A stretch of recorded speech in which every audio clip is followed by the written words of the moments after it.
All right. Welcome back to the flow presented by CrashBell. We were just having a fun conversation for those of you that are just joining about some of what we do as a practice, some of the ways we look at the body and how we look to help, and what we're doing in Corpus. Once again, if you're a veteran, we work with veterans. We do work with other people, but veterans are our focus specifically because there's a lot of veterans here and they don't have a lot of access. And we want to make sure that the veterans get access. They deserve access. Wouldn't you agree, world, everyone? Shouldn't we all like support our veterans for going out and doing the thing that they did to give their lives and see the things that they've seen and live those promise for us that we have this comfort in this country? Shouldn't we all advocate for our veterans and make sure that they are being advocated for in every aspect, whether they're whether you're a nurse? Hey, I'll be honest. Some of you nurse practitioners, you be treating these veterans pretty mean. You be giving them the runaround. We'll call y'all out. That's not cool. And they deserve every ounce and every bit of what is coming to them. So know that we support you all, vets. We love you. We thank you. We appreciate you. And we are grateful for your service. Now let's get back into some of that body stuff. So I was talking about migraines. I was talking about how a migraine itself actually is an electrical storm in the body. I mean, in the mind. And there's ways that you can alleviate migraines. And this may not be something that you can do immediately because you still don't know the practice of releasing your mental stress. But if you could reduce your stress hormone, which is called cortisol, cortisol is produced for two reasons. First reason is actually the best reason. It produces change in the body. So let's say if you're laying down, relaxing, right? But you suddenly hear a lion running at you, hypothetically, right? The cortisol in the sympathetic nervous system is going to fire so you get up and run, or you fight that lion because you don't want to get eaten and you may be hungry. Now, you need to make those changes in the body in order to go from a relaxed state to a state where you're using your muscle mass. Cortisol causes your muscles to get tense. That way you can use your strength. So cortisol is a good thing. But let's say if you're like always in the kitchen with your wife and you're thinking these crazy, unhealthy thoughts, you're still producing cortisol. Well, let's say you're at work and you feel overwhelmed not only with work, but by your boss. You're producing cortisol. Let's say if you wake up and you just have a lot of thoughts that don't make you feel safe and they're kind of putting you to an anxious moment, you are releasing cortisol. If you are worried, anxious, all those things, you are releasing cortisol. What that means is you are putting stress in your body that is not supposed to be there in long term burst. It's supposed to be in short increments. So let's say if you are getting ready to fight that lion, right?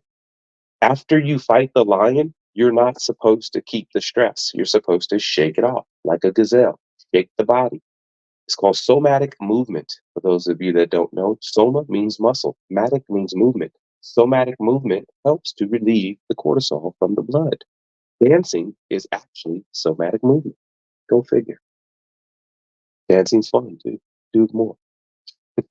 Now, one of the things that I think it's important for all of us to understand in this idea of stress is that if you are constantly having these small little bites of information that are making you feel stressed out, anxious, it's important for you to reduce these thoughts, which means maybe have a meditation practice, maybe have a mindfulness practice where you're journaling some of the feelings that you're feeling. Maybe you're going off to the beach and just walking in the sand with your feet up. Maybe you're walking in the grass. Maybe you're sitting under a tree just to be mindful about the moment right now. No matter what, it's really important that you learn the practice of what it means to take care of yourself from this specific state. Reducing stress means reducing your mind and the flow of things that are going through it. Unfortunately, we do have toxic thoughts, right? We're in a society that kind of feeds off this toxic nature of always reacting. You watch the news, everything's terrible. So you're always reacting. You go out into the world and you have the perspective of everything you saw in the news, which is terrifying. So therefore, you're walking, creating more stress, creating more stress. And the way we don't do that is by relaxing our mind and our thoughts. So be in control of your thoughts by saying, hey, you know what? That was a really negative thought. I'm going to think of something more positive. And people think that's funny, right? Oh, you're just always trying to think positive.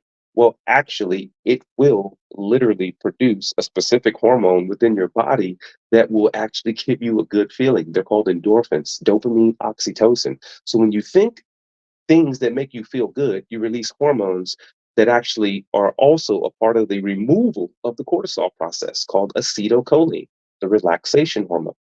When you are at ease in your mind, you release these hormones, which clean your body.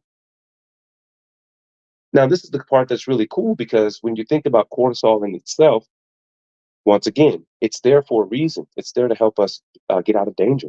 It's there to help you feel excited. You need cortisol to feel excited and get into that dance that you really love, get into that song that you were really feeling.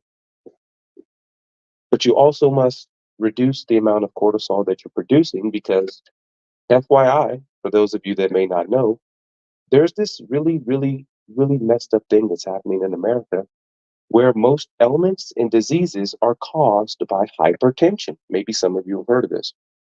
Let me just tell you what hypertension is. Hyper, too much, tension, stress, which is cortisol.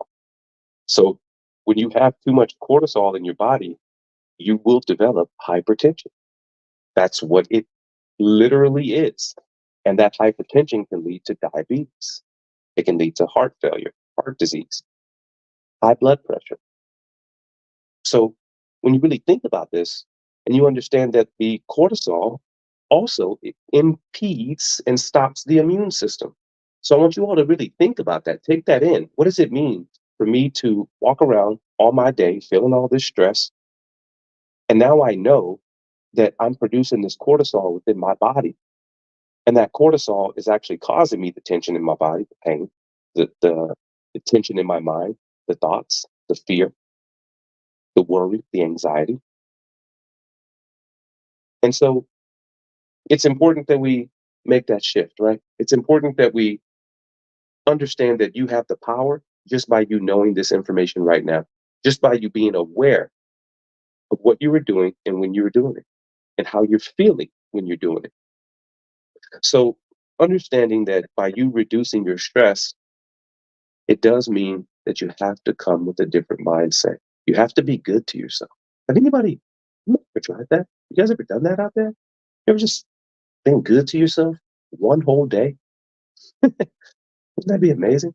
I mean, I practice that now, but it was a long time where I was very not good to myself. Constant badgering, constant self-doubt, constant, kicking my own butt because of the things that I thought I should be accomplished by now. So I had to learn how to be good to myself.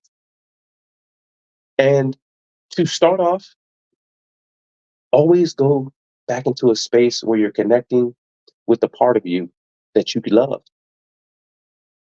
And I know that sounds very, foo-foo, if you will, but the love hormone, dopamine and oxytocin, which feel good and affection, love hormone, those two go together.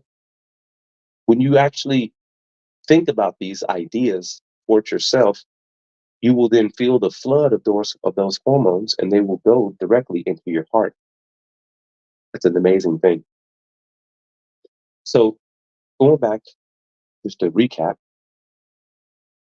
for all of you that know that you've been diagnosed or feel hypertension, feel anxious and worried all the time,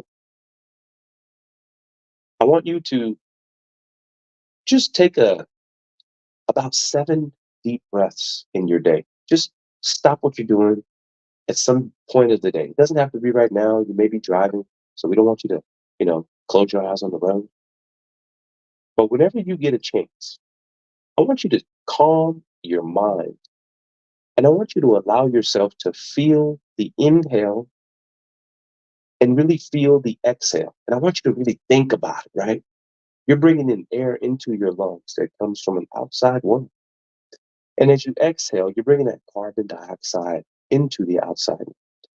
It's a relationship that's very symbiotic. You need it and it needs you.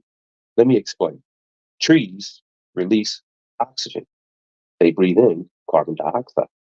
We breathe out carbon dioxide and breathe in oxygen. It's a really, really close relationship that we have with the plants and the nature of this planet. So think about that. And maybe let that send you into a state of slight relaxation, maybe even if it's just for a second, maybe even if it's just for like 4 minutes of your day, because that 4 minutes is going way further than you may think.